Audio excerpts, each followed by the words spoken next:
رنگ کالا ہو یا گورا، آدمی سید ہو یا پٹھان ہو، کہیں کا رہنے والا ہو، اگر اللہ کی طاقت ساتھ ہو گئی اور اللہ کا تعلق مل گیا تو یوں سمجھو دنیا اور آخرت میں آدمی کامیاب۔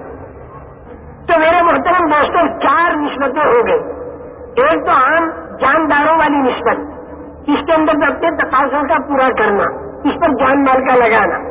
ایک فرشتوں والی نسبت، یعنی عبادات کے اوپر اپنی جان اور مال کا لگانا، اور ایک خدا کی خلیفہ ہونے کی نسبت، یعنی اپنی جان اور مال کو اخلاقیات کے اوپر لگانا، اور ایک نبیوں کی نعمت، اس کے ناطے دعوت کے اوپر اپنی جان اور مال کا لگانا۔ یہ 4 چیزیں ہیں جس پر ترتیب کے ساتھ اس امتی کو اپنی جان اور مال کو لگانا۔ ایک تو تقاضوں کا پورا کرنا، ایک عبادت کرنا، ایک اخلاق پر جان مال کا لگانا، اور ایک دعوت پر جان مال کا لگانا۔ تقاضوں کے پورا کرنے کی اللہ نے انسان کو اجازت دی۔ جانور بھی اپنے تقاضے پورا کرتا ہے، لیکن جانور پر کوئی پابندی نہیں، کیونکہ جانور جو ہے اس کو اللہ تعالیٰ نے عبادت کا مکلف نہیں بنایا۔ انسان کو تقاضا پورا کرنے کی اجازت دی، لیکن اس پر 2 پابندیاں لگائی۔ کھانے میں، پینے میں، شادی میں، مکان بنانے میں، کاروبار کرنے میں اللہ تعالیٰ نے 2 پابندیاں لگائی۔ ایک پابندی تو یہ لگائی کہ جو تجھے اپنا تقاضا پورا کرنا ہو تو اس میں حکم اللہ کا کیا ہے اسے دیکھ لے۔ دوسرے یہ کہ طریقہ رسول کریم صلی اللہ علیہ وسلم کا کیا ہے اسے دیکھ لے۔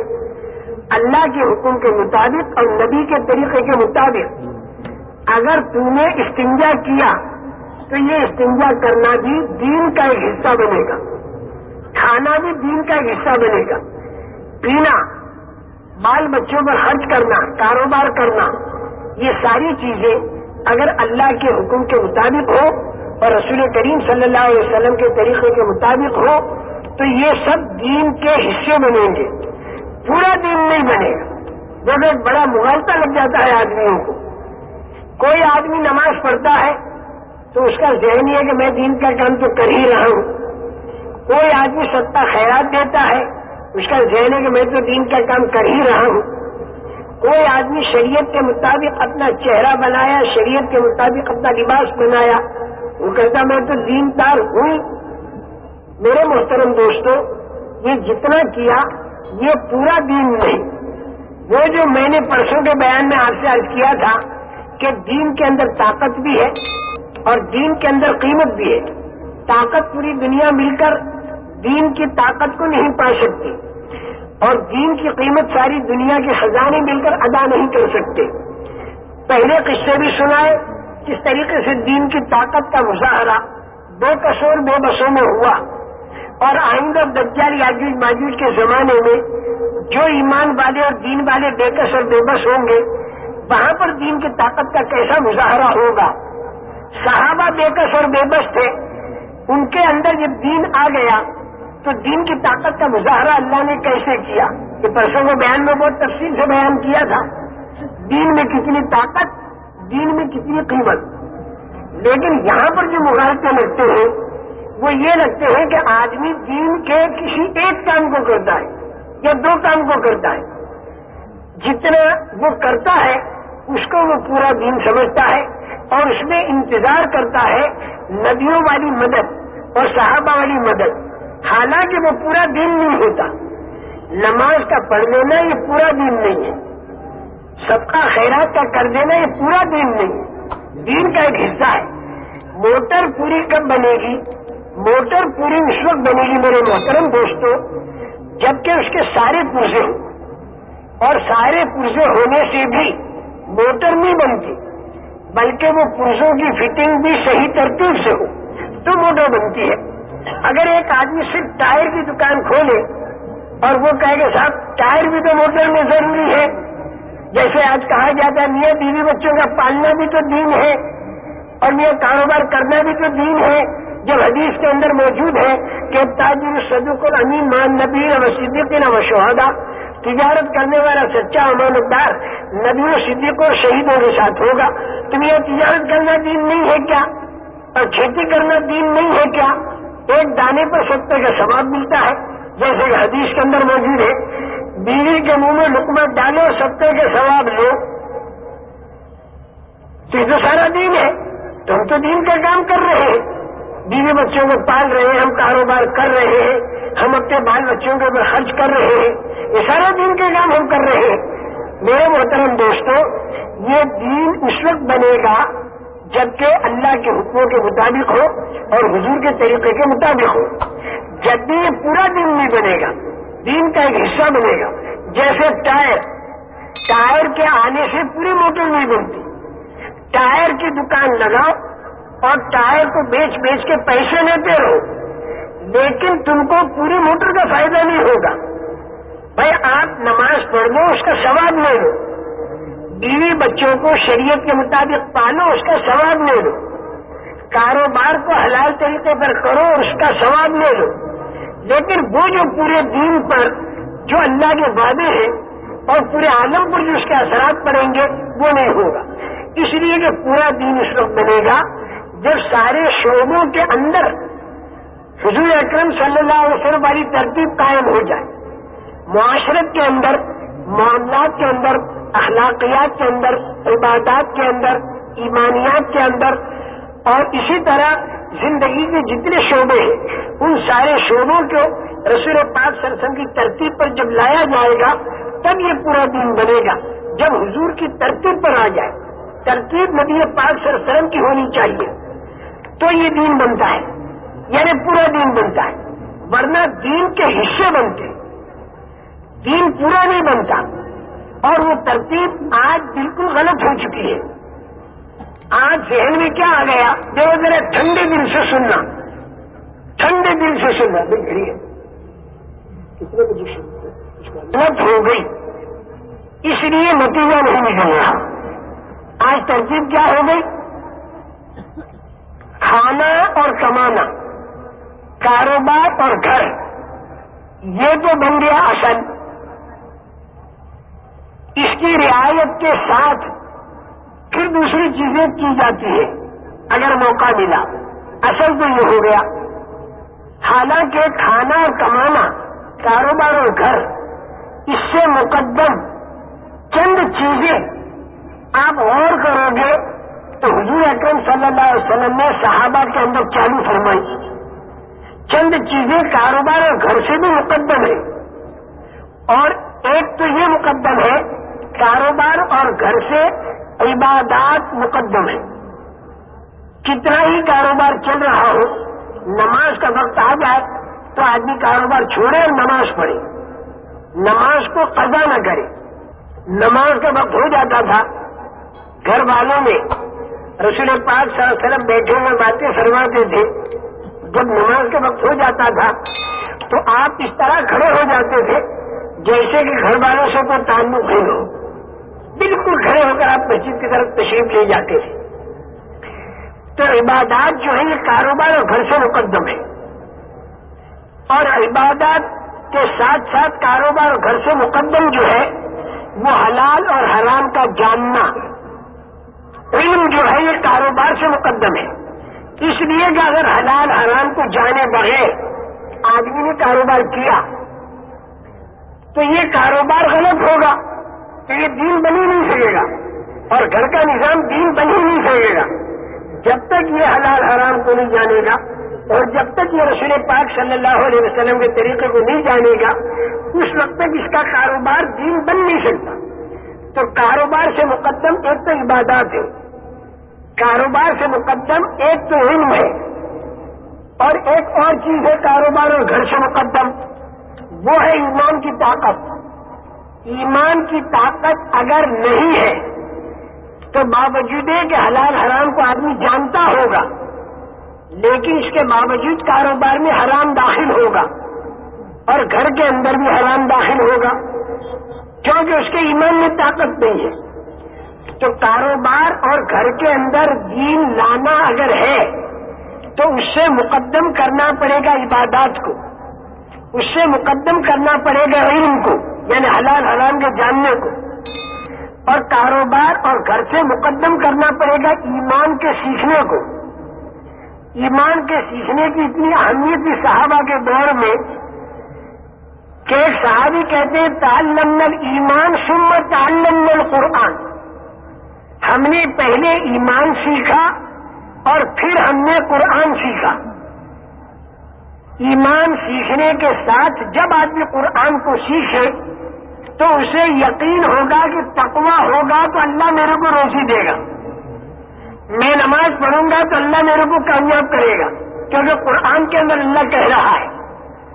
میرے اندر تقویٰ ہوگا تو اللہ برکت دے گا، میرے اندر فلاں عمل ہوگا تو اللہ یوں کرے گا۔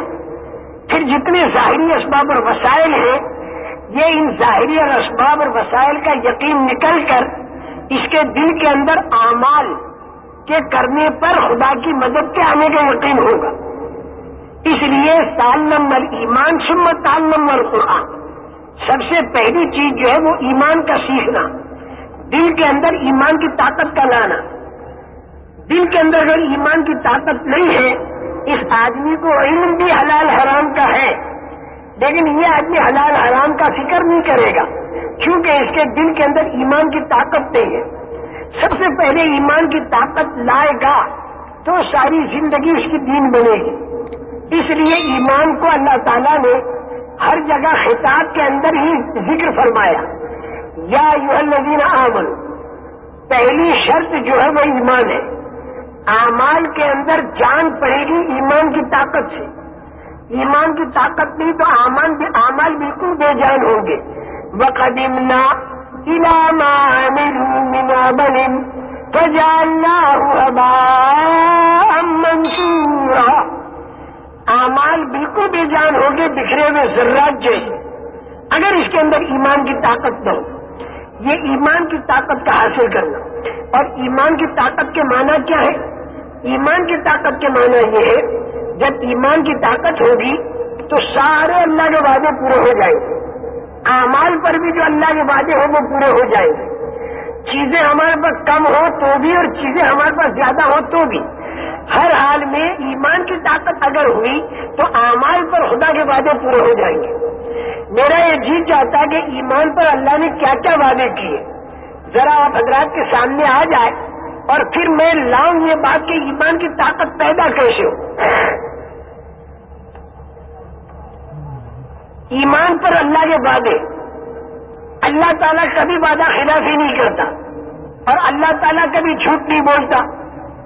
ان اللہ لا یخلف المیعاد ومن اصدق من اللہ قیلا ومن اصدق من اللہ حدیثا، اور اللہ کے خزانے بڑے بھرپور ہیں، اللہ بڑے طاقت والے، جو وعدہ کرتے ہیں برابر پورا فرماتے ہیں، لیکن جب کہ وہ شرط پوری ہو جائے، ایمان کی شرط پوری ہو جائے تو اللہ کے وعدے پورے ہوں گے۔ ایمان پر ایک وعدہ تو ہے کامیابی کا، قد افلح المؤمنون، دوسرا وعدہ ہے سر بلندی کا، انتم الاعلون ان کنتم مؤمنین، تیسرا وعدہ ہے عزت کا، وللہ العزت ولرسولہ وللمؤمنین، عزت اللہ کی طرف سے چلتی ہے، رسول کے راستے سے آتی ہے اور ایمان والے کو ملتی ہے۔ مدد کا وعدہ ہے ایمان پر، انا لننصر رسلنا والذین آمنوا فی الحیات الدنیا ویوم یقوم الاشہاد، دنیا کے اندر اللہ کی مدد کا وعدہ ایمان پر، نجات کا وعدہ ایمان پر، وَكَذَلِكَ نُنْجِي الْمُؤْمِنِينَ، بلاؤں کے دور ہونے کا وعدہ، بلاؤں کی مدافعت کرنے کا وعدہ ایمان پر، إِنَّ اللَّهَ يُدَافِعُ عَنِ الَّذِينَ آمَنُوا، بہت بڑا فضل اللہ کا متوجہ ہو جائے، اس کا وعدہ ایمان پر، وَبَشِّرِ الْمُؤْمِنِينَ بِأَنَّ لَهُم مِّنَ اللَّهِ فَضْلًا كَبِيرًا، امن کا وعدہ ایمان پر۔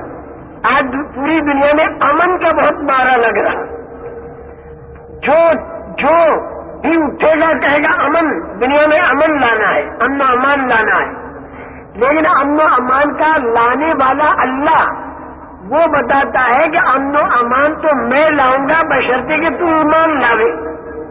الذین آمنوا ولم یلبسوا ظلم اولئک لهم، ایمان پر اور بھی بہت سے وعدے ہیں، بس میں نے تھوڑے سے وعدے آپ حضرات کو گنا دیے۔ آخرت کے اندر جنت کے دینے کا وعدہ بھی ایمان پر، اور ایک وعدہ بہت بڑا اللہ نے کیا ہے ایمان پر، وہ کیا ہے؟ وَأَنَّ اللَّهَ مَعَ الْمُؤْمِنِينَ، ایمان کی طاقت رکھنے والوں کے ساتھ خدا کی طاقت ہے۔ اللہ کی معیت ایمان پر ملتی ہے یا صفات ایمانیہ پر ملتی ہے؟ اور صفات ایمانیہ کیا ہے؟ صبر، تقوی اور احسان۔ ان اللہ مع الصابرین، ان اللہ مع المحسنین، واعلموا ان اللہ مع المتقین، ان اللہ مع الذین اتقوا والذین هم محسنون، وان اللہ مع المؤمنین۔ اللہ کی طاقت ساتھ ہو جائے، یہ کہیں پر ہوگا؟ ایمان، صبر، تقوی اور احسان، ایمان اور صفات ایمانیہ پر اللہ کا تعلق ملتا ہے۔ اللہ کا تعلق جتنا ملتا چلا جائے گا اتنی دنیا اور آخرت بنتی چلی جائے گی۔ بنگلے والے کی بنگلے میں اور جھوپڑے والے کی جھوپڑے میں، رنگ کالا ہو یا گورا، آدمی سید ہو یا پٹھان ہو، کہیں کا رہنے والا ہو، اگر اللہ کی طاقت ساتھ ہو گئی اور اللہ کا تعلق مل گیا تو یوں سمجھو دنیا اور آخرت میں آدمی کامیاب۔ یہ جتنے اعمال ہیں یہ اعمال ذریعہ ہے اس اندر کی کیفیت تک پہنچنے کا، اور وہ اندر کی کیفیت جب مل جاتی ہے تو پھر اللہ کی معیت مل جاتی ہے، اللہ کی طاقت ساتھ ہو جاتی ہے۔ نماز پر اللہ نے ساتھ ہونے کا وعدہ نہیں کیا، قرآن میں نہیں ملے گا ان اللہ مع المصلین کہ اللہ تعالیٰ نماز پڑھنے والوں کے ساتھ ہے، یہ نہیں ملے گا، کیونکہ نماز دو طرح کی ہے۔ ایک نماز تو وہ ہے کہ جس میں اللہ تعالیٰ خوش ہو کر اپنی طاقت کو ساتھ کر دیتے ہیں، قد افلح المؤمنون الذین هم فی صلاتهم خاشعون، یہ خشوع والی نماز۔ اور ایک نماز وہ ہے کہ جس نماز پر اللہ تباہ کرتے ہیں، فویل للمصلین الذین هم عن صلاتهم ساہون الذین هم یراؤون، ریاکاری والی نماز پر اللہ اسے تباہی پر لائیں گے اور جہنم میں ڈالیں گے۔ تو نماز دو طرح کی ہو گئی، ایک تو اللہ تک پہنچانے والی اور ایک اللہ سے دور کرنے والی، نماز دونوں طرح کی ہے بھائی۔ اسی طرح زکوٰۃ، صدقات، خیرات، یہ بھی دو طرح کے، ایک تو وہ ہے کہ جس کے ذریعے آدمی اللہ سے قریب ہوتا چلا جائے، اور ایک یہ ہے کہ جس کے ذریعے آدمی اللہ سے دور ہوگا۔ لا تبطلوا صدقاتکم بالمن والاذی، اگر صدقہ اور خیرات احسان جتا کر دیا یا جس کو دیا اس کو تکلیف پہنچائی تو پھر وہ باطل ہو جاتا ہے۔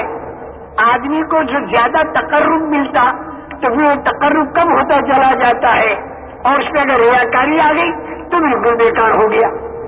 بالکل اسی طرح میرے محترم دوستو حج بھی ہے، حج بھی دو قسم کا ہے، ایک حج اللہ سے قریب کرتا ہے اور ایک حج جو ریا اور شہرت اور سمعے کے طور پر ہو تو وہ حج آدمی کو اللہ سے دور کرتا ہے۔ روزہ بھی دو طرح پر ہے، ایک روزہ تو وہ ہے جو آدمی کو تقوی تک پہنچاتا ہے، اور ایک روزہ وہ ہے کہ جس میں سوائے بھوکا رہنے کے اسے کچھ نہیں ملتا، یہاں تک کہ راتوں کا جاگنا اور تہجد کا پڑھنا، یہ بھی دو طرح پر ہے۔ ایک تہجد کا پڑھنا تو وہ ہے کہ جو اللہ کے تقرب تک پہنچاتا ہے، اور ایک تہجد کا پڑھنا وہ ہے کہ جس کو رسول پاک صلی اللہ علیہ وسلم یہ ارشاد فرماتے ہیں کہ سوائے جاگنے کے اسے کچھ نہیں ملا، سوائے جاگنے کے اسے کچھ نہیں ملا۔ اسی طرح ایک قرآن پاک کی تلاوت، ایک تو وہ ہے کہ ایک ایک گھر پر 10 نیکیاں دلوا دے۔ قرآن کی ایک تلاوت وہ ہے کہ قیامت کے دن اس سے کہا جائے گا اقرا ورتقی، پڑھتا جا اور چڑھتا جا، پڑھتا جا اور چڑھتا جا، اقرا ورتقی۔ ایک تو قرآن کا پڑھنا ایسا ہے، اور ایک قرآن کا پڑھنا اور قرآن کی خدمت کا کرنا ایسا ہے جس کے اندر ریا کاری ہو تو وہ آدمی کو جہنم میں لے جائے گا۔ جیسے قاری، سخی اور شہید، ایک سخاوت تو ایسی ہے کہ اس کے ذریعے آدمی اللہ کا مقرب بنے گا، اور ایک سخاوت ایسی ہے کہ جو آدمی کو جہنم میں لے جائے گی۔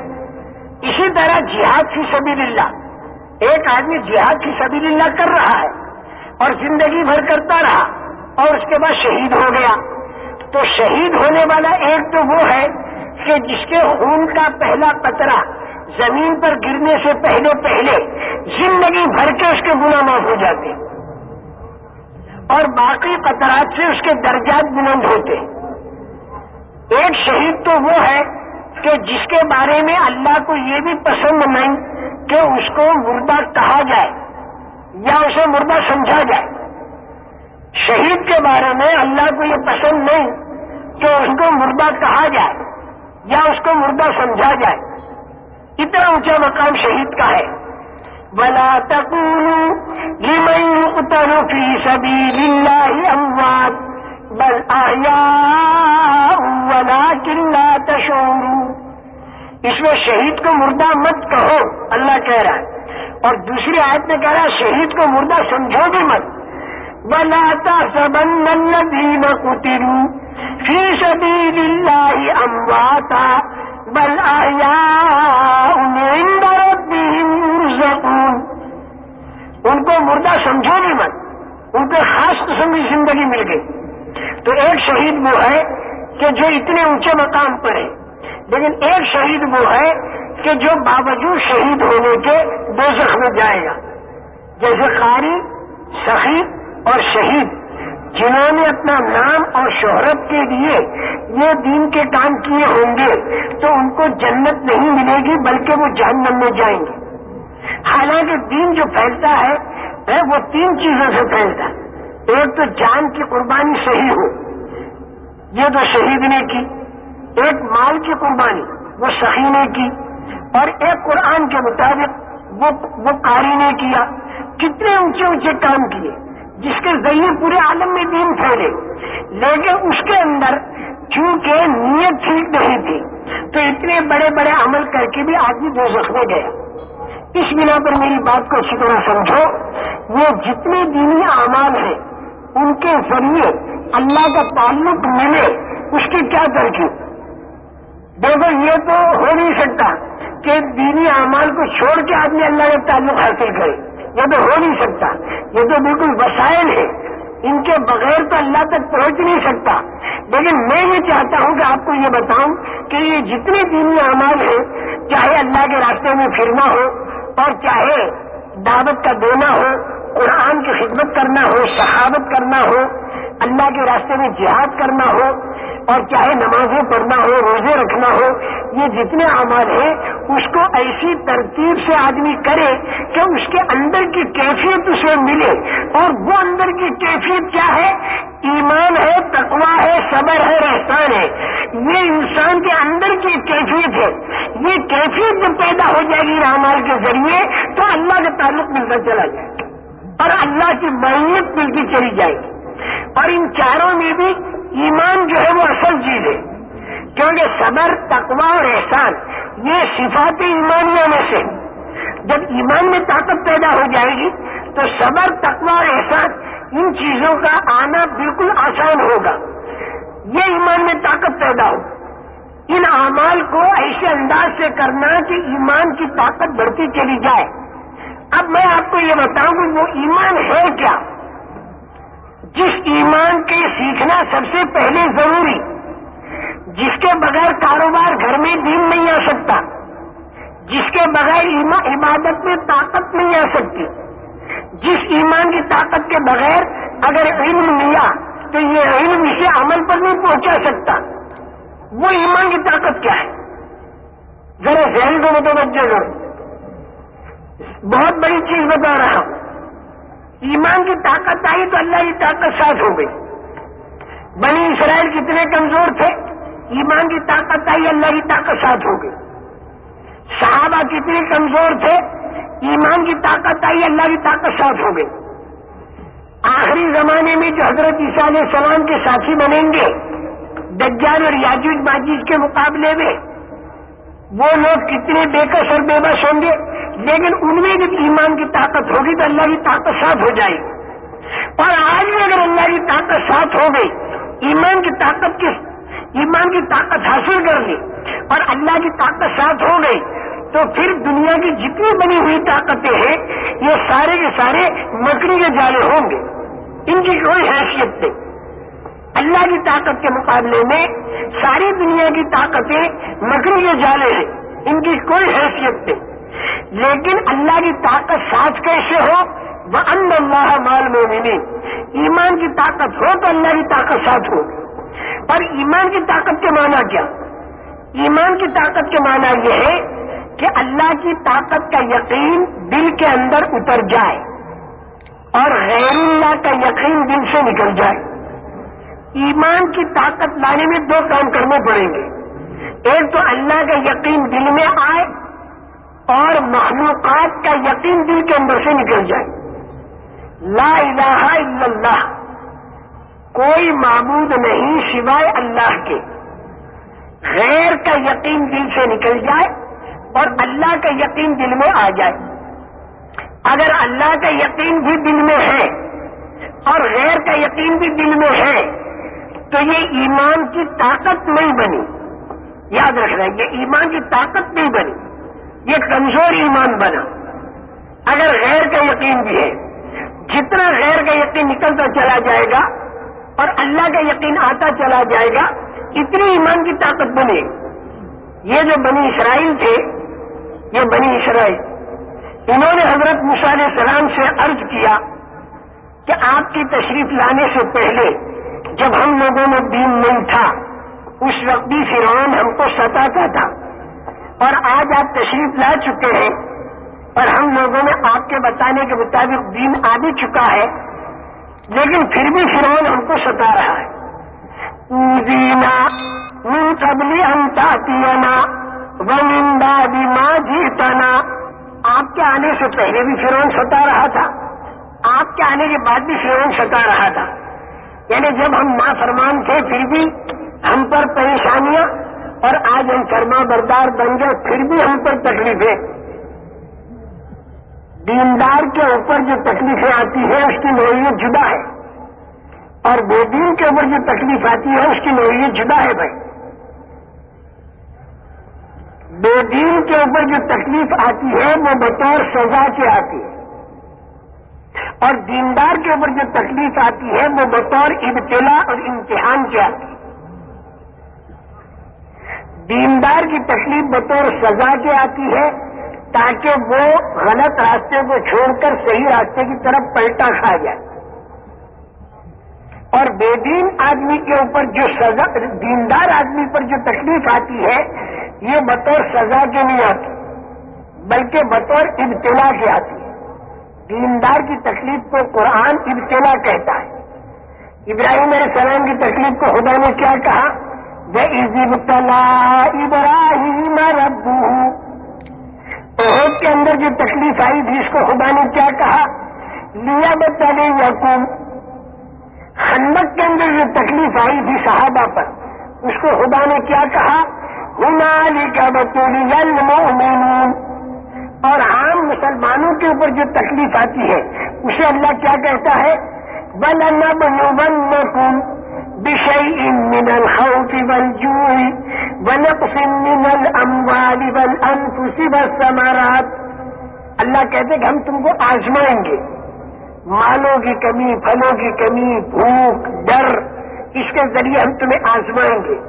تو یہ تکلیفیں ایمان والوں پر، دین والوں پر بطور ابتلا کے آتی ہے۔ دونوں کے انجام میں فرق ہے۔